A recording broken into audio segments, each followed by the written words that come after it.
Khalifa Koli, bonjour. Bonjour. Vous êtes l'auteur de L'Islam est-il une religion pour les Noirs? Quelles ont été les sources d'inspiration qui vous ont poussé à rédiger cet essai? En fait, je l'ai rédigé à la suite de la demande de beaucoup de mes lecteurs qui se sont étonnés que j'ai beaucoup parlé du christianisme du judaïsme et que je n'ai pas suffisamment parlé de l'islam. Donc c'est la raison pour laquelle j'ai dit, bon, à partir du moment où j'ai fait un travail critique sur le christianisme et le judaïsme, je vais faire le même travail critique sur l'islam. Et donc j'ai fait le travail par rapport aux relations de l'homme noir à l'islam, pour savoir si l'islam peut apporter plus à l'homme noir que le christianisme et le judaïsme. Alors ma question, donc, ça va être, dans toutes ces religions, c'est-à-dire la Torah, le Coran et la Bible, quelle est la place du noir alors finalement dans toutes ces religions? En fait, le noir n'a pas sa place dans toutes ces religions. Et comme je l'ai suffisamment démontré dans mes précédents ouvrages, notamment le racisme, l'origine biblique du racisme anti-noir, la Bible en procès, l'origine négro-africaine des religions dites révélées, etc.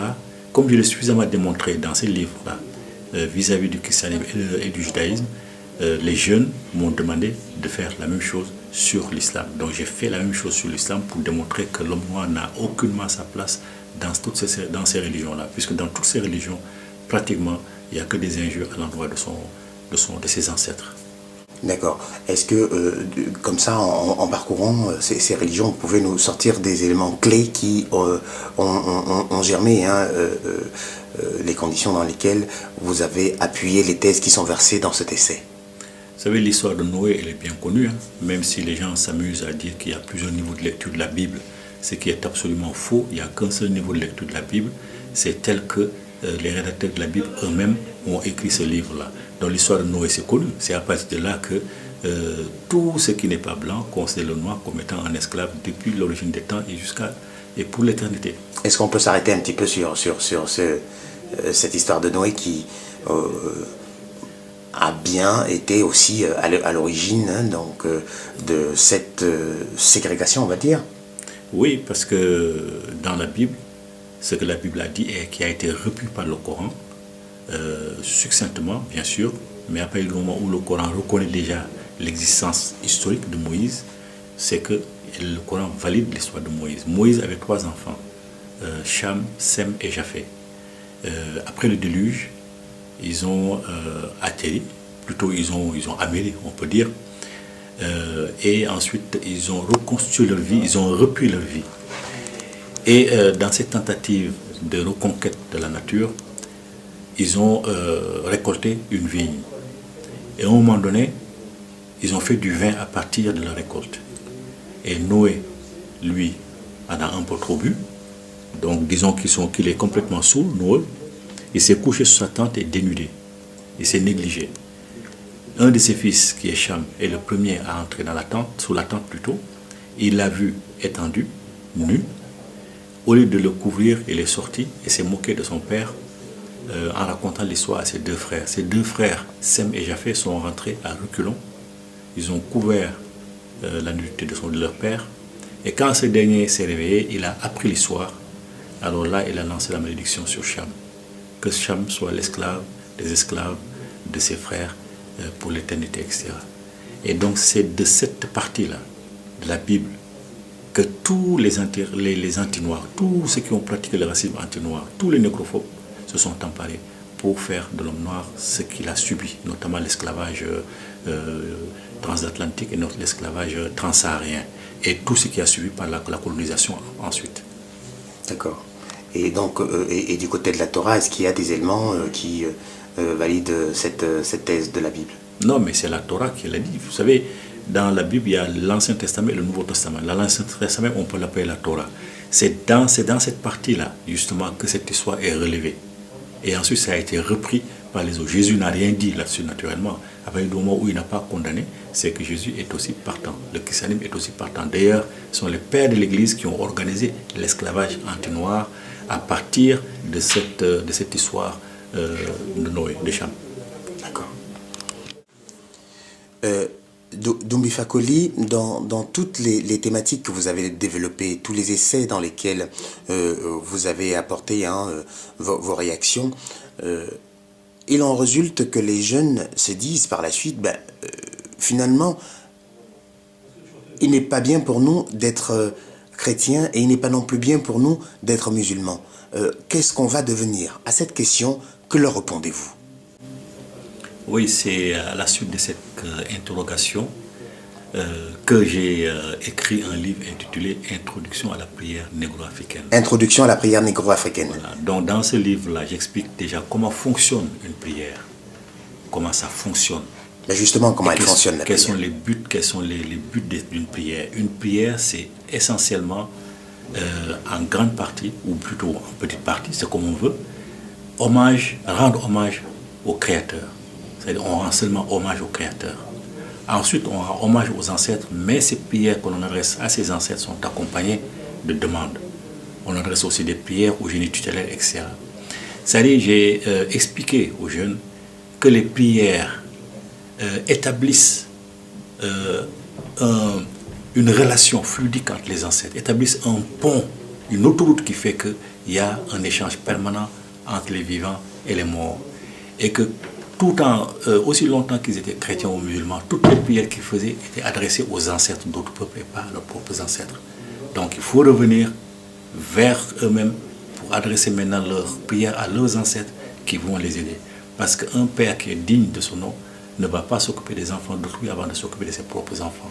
Donc les prières que les jeunes musulmans et chrétiens adressent aux ancêtres des peuples sémites, ces peuples sémites-là, ces ancêtres-là, aident d'abord ceux qu'ils ont laissés derrière eux avant de penser aux Noirs.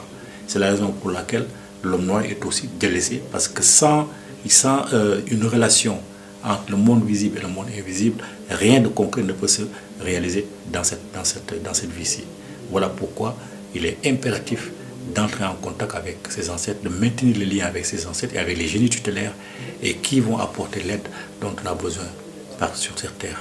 Quelles sont les pistes alors que vous proposez à ces jeunes, à savoir s'ils veulent s'adresser à leurs grands-parents partis, comment un jeune prie à la façon Kamit alors? Tout à fait. Donc j'ai d'abord expliqué comment fonctionne une prière. Parce que tout ce qu'on dit, comme les pensées, se transforme en ondes. Quand on parle, ce qu'on a dit s'est transformé en ondes. Que ce soit en français ou dans n'importe quelle langue, ça se transforme en ondes. Et ça chevauche le fluide énergétique dans lequel tout le monde baigne. Et ça arrive au destinataire. C'est comme ça fonctionne. Donc j'ai expliqué que les prières ne sont pas du tout un mystère. Il n'y a pas de mystère dans les prières. On peut construire soi-même sa prière. On la rédige soi-même. L'essentiel est qu'on se sente en phase avec cette prière-là. On la rédige soi-même. Et j'ai donné des modèles de prières que l'on adresse aux ancêtres de la ligne paternelle, aux ancêtres de la ligne maternelle, aux génies tutélaires, ainsi de suite, ainsi de suite. J'ai donné suffisamment d'exemples. Accompagner également des offrandes que l'on peut faire, des sacrifices que l'on peut faire, des choses de la vie que l'on peut éviter, qu'on appelle les interdits. Donc j'ai écrit ce livre-là, effectivement, qui a beaucoup aidé les jeunes. Et c'est un des livres que je préfère parce que ça m'a permis de faire en sorte que les jeunes qui ont quitté l'islam et le christianisme puissent avoir un chemin pour s'adresser directement à leurs ancêtres, à leurs génies tutélaires, et qui cessent de s'adresser aux ancêtres et aux génies tutélaires d'autrui qui ne vont pas les aider parce qu'ils ne les connaissent pas. D'accord. Et donc aujourd'hui, s'il y avait donc un message à passer alors à ces jeunes au regard de toutes ces contributions que vous avez apportées dans tous ces essais, que leur diriez-vous malgré le fait qu'on le sait aujourd'hui qu'il y a encore beaucoup de choses, beaucoup de chemins à parcourir dans le milieu noir? Non, moi je leur dirais simplement et je rappellerai à certains que le monde visible n'est rien sans le monde invisible. D'ailleurs, les anciens le disent, ce qui est en haut est comme ce qui est en bas et vice-versa. Les deux mondes sont imbriqués l'un dans l'autre. On ne peut rien réaliser ici de bon sans connexion avec l'invisible. Mais pour donc se connecter avec l'invisible, il faut se connecter aux personnes qu'il faut à l'invisible. Il vaut mieux essayer de se connecter à ses ancêtres que de se connecter aux ancêtres de notre peuple. Ça ne marche pas. Donc il faut qu'ils sachent que l'essentiel c'est ça, la démarche, l'essentiel c'est ça, c'est de s'adresser à ses propres ancêtres. Et que les prières ne sont pas un mystère. Tout le monde peut construire une prière adressée à ses ancêtres.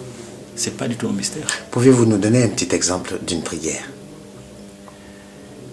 Oui, bon, quelqu'un qui se réveille, il peut dire tout simplement, bon, une fois qu'il a fait sa toilette matinale, qu'il est propre, avant de sortir, il s'assoit et puis tranquillement, il s'adresse à tous ses ancêtres, ou alors il s'adresse à ses ancêtres de la lignée paternelle d'abord, ensuite lignée maternelle, etc. Il leur dit tout simplement, mais je prends les ancêtres en gros. Par exemple, les ancêtres de ceux de la diaspora qui ont le plus de problèmes. Parce que le mieux, c'est de nommer les ancêtres par leur nom kamite et non par leur nom judéo-chrétien ou musulman. Si on a un ancêtre qui s'est appelé Joseph, ce n'est pas la peine de dire Joseph. Parce que c'est Joseph, le judéo-chrétien, qui va aspirer le message, les énergies que l'on envoie. Si on a un ancêtre qui s'appelle Moussa et qu'on dise Moussa, c'est le Moussa arabe qui va aspirer l'énergie que l'on envoie. Donc il faut trouver le nom de l'ancêtre. Si on ne l'a pas maintenant, comme ceux de nos frères de la diaspora, il faut dire tout simplement à vous, mes ancêtres, depuis les origines. Depuis les origines, ils se connaissent. On ne prononce pas de nom judéo-chrétien ni musulman. À vous, mes ancêtres, depuis les origines, j'adresse mes salutations les plus affectueuses.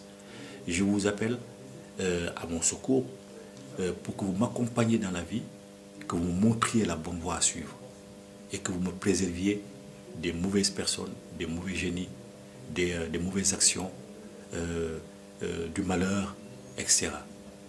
On peut allonger la liste comme on veut. Alors, et si on a un besoin particulier, on a une démarche à faire, on leur dit, voilà, en ce moment, je n'ai pas de travail, je cherche un travail. Aidez-moi à trouver ce travail qui est indispensable dans ma vie. Et on peut accompagner d'une promesse. Si vous m'aidez à trouver ce travail, je vais vous offrir, je vais faire telle chose pour vous, une offrande ou un sacrifice. On le promet. Il n'y a rien de plus simple que ça. Et les ancêtres sont toujours à l'écoute. Ils attendent que nous nous tournions vers eux, que nous établissions le contact. Mais c'est nous qui malheureusement tournons le dos. Et c'est la raison pour laquelle rien ne va pour l'instant. Membi Fakoli, je vous remercie. Merci. Merci à vous.